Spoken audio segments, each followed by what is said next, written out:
Across the banks of the Perfume River, just lengths away from where we sat last night, is the Imperial City of Hue. Constructed in 1804 under the Qin dynasty, it remained the royal residence until 1945, when the monarchy was abolished.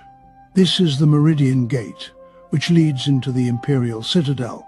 The city is a sprawling complex of residences, gardens, and offices, all surrounded by a moat 10 kilometers long. The Imperial City has been meticulously modeled after the Chinese Forbidden City. The complex is divided into contained sections. The citadel consists of the defensive outer wall and moat. After passing through the main entrance, one enters the royal city, which contains admin buildings and public places. The palace grounds, once restricted to the royals and those attached to their retinue, is now open to the public, and influencers can be seen posing for their private paparazzo. These emerald waterways run around and through the imperial city. The palace is not impregnable, and within this innermost part of the forbidden purple city, these last defences protected the royal family. If enemies breached the wall, at least they must swim the moat to effect whatever malice moved them. History is full of ironies. What should be set in stone and stagnant we find in flux, and the actions from the past flicker through the present and influence the future. This is the Qian Trung Palace. The palace was originally built in 1921 by Emperor Kai Din. The stunning ceramics are the result of architectural amalgamation.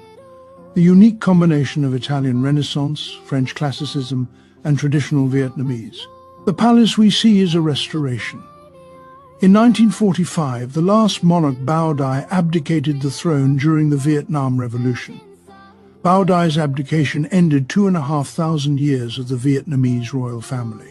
Between 1945 and 1947, the palace was destroyed by the Viet Minh in their freedom fight against the French. The remains of the palace lay in ruins for over 80 years until 2019, when the restoration began. The crown had come full circle.